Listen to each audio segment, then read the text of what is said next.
Di masa keemasannya, kekuasaan Kekaisaran Romawi menjamah 3 benua, mulai dari Eropa, Asia, hingga Afrika.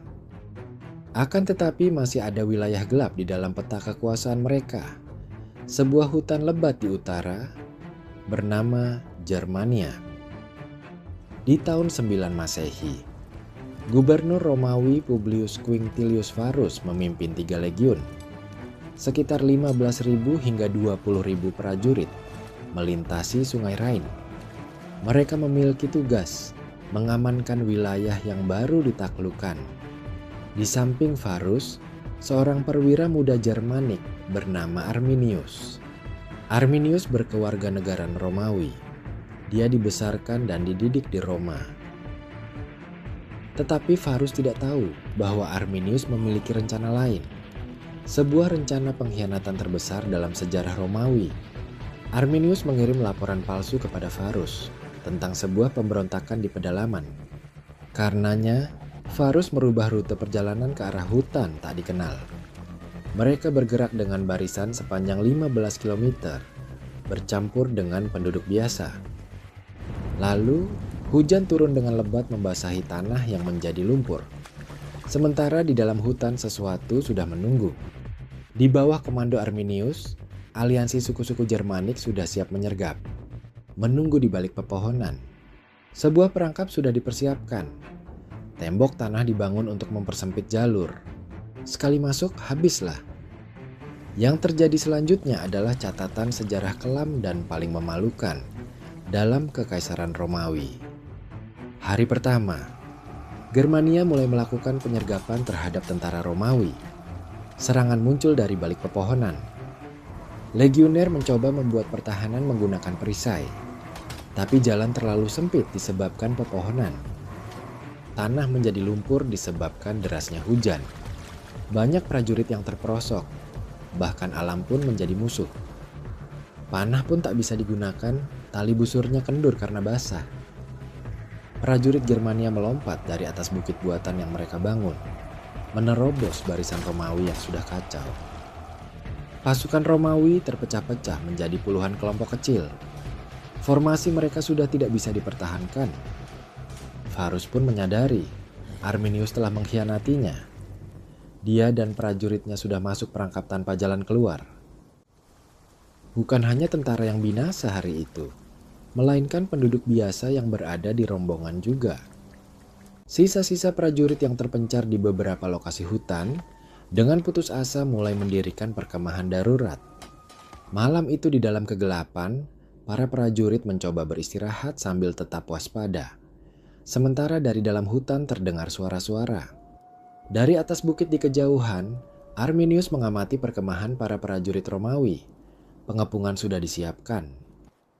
Hari kedua fajar telah terbit. Prajurit Romawi harus bersiap untuk nasib apapun yang akan mereka hadapi. Persediaan makanan dan minuman mereka telah habis. Keadaan terlihat sama di berbagai kemah darurat yang terpisah-pisah. Tiba-tiba di saat para prajurit Romawi masih kelelahan, Germania datang menyerang. Serangan mereka kali ini jauh lebih brutal. Dalam serangan tiba-tiba itu Varus terluka. Beberapa perwira berusaha mengamankannya. Pasukan kavaleri berusaha menerobos barisan Germania. Hanya beberapa yang lolos, sebagian besar tak terselamatkan. Para perwira yang sudah putus harapan memilih menjemput takdir lebih awal daripada menjadi tawanan. Varus yang sudah terluka parah juga memilih jalan yang sama. Jalan yang menurutnya lebih terhormat. Hari ketiga, pertempuran pun berakhir. Tentara Romawi yang tidak berhasil selamat digantung dan dijadikan persembahan bagi dewa hutan. Simbol kekuasaan dan kehormatan Romawi pun dihancurkan. Serpihannya tergeletak di lumpur hutan Germania. Beberapa yang selamat melarikan diri ke arah barat, membawa kabar yang akan mengejutkan Roma. Arminius berdiri di antara sisa-sisa kekalahan pasukan Romawi. Harga mahal yang harus dia bayar untuk perbuatannya. Sisa-sisa kekalahan itu tersebar di seluruh penjuru hutan. Hanya menyisakan hujan, lumpur, dan burung gagak. Perbatasan Kekaisaran Roma mundur kembali ke Sungai Rhine. dan Germania tetap merdeka. Seorang tentara yang selamat sedang menempuh perjalanan menuju ibu kota Romawi. Setelah beberapa minggu perjalanan, dia pun akhirnya sampai. Dia kelelahan, bahkan kudanya pun terlihat sekarat. Sementara itu di dalam istana, Augustus Kaisar Romawi saat itu masih belum tahu kabar buruk yang akan diterimanya. Dan begitulah, kabar buruk itu pun disampaikan kepadanya oleh prajurit yang selamat itu. Menurut catatan sejarah, setelah mendengar kabar itu, Augustus yang marah membentur-benturkan kepalanya ke pintu. Dan sebagai tanda berkabung, selama berbulan-bulan Augustus tidak mencukur rambut dan janggutnya. Kabar itu pun menyebar seantero Roma, terjadi kepanikan di antara penduduk. Ada ketakutan kalau Germania akan menyerang. Kaisar pun mengambil tindakan.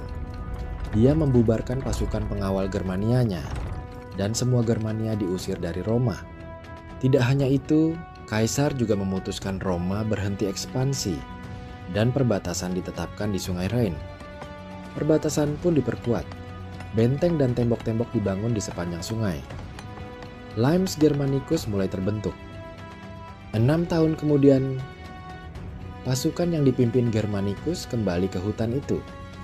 Mereka memberikan pemakaman yang lebih layak kepada tentara Romawi yang telah gugur. Hari ini di hutan yang sama, di Kalkriese, Jerman, sebuah museum didirikan. Hutan itu masih sama, sunyi, gelap, dan menyimpan kenangan. 2 milenium telah berlalu, sebuah patung raksasa didirikan di Detmold di atas bukit.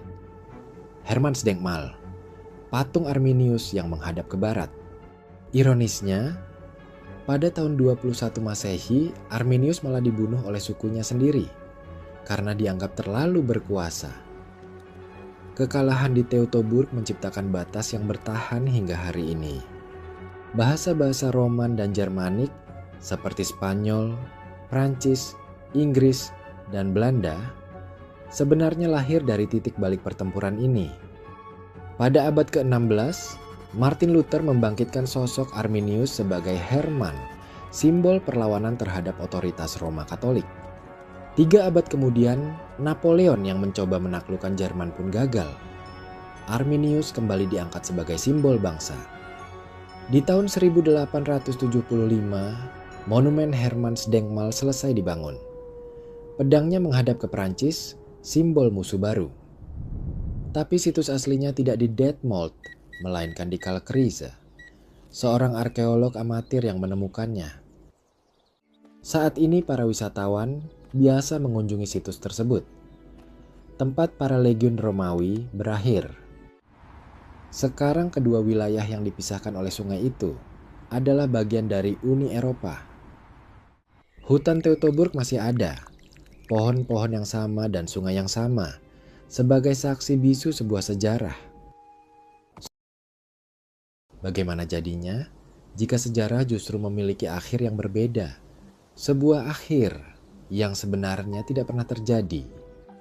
Jika saja insiden itu tidak pernah terjadi dan semua legiun Romawi itu selamat. Mungkinkah Germania akan menjadi provinsi Romawi dengan vila-vila dan kuil-kuil Romawi di atas tanahnya? Bahasa Germanik mungkin tidak akan pernah ada. Sehingga bahasa Jerman dan Inggris yang kita kenal hari ini juga tidak ada. Tanpa kemerdekaan Germania, tidak akan ada kerajaan Franka, tidak akan ada kekaisaran Romawi suci, dan tidak akan ada reformasi Protestan. Peta Eropa akan terlihat berbeda, tidak akan ada negara bernama Jerman, dan tidak akan ada perang dunia seperti yang kita tahu. Mungkin.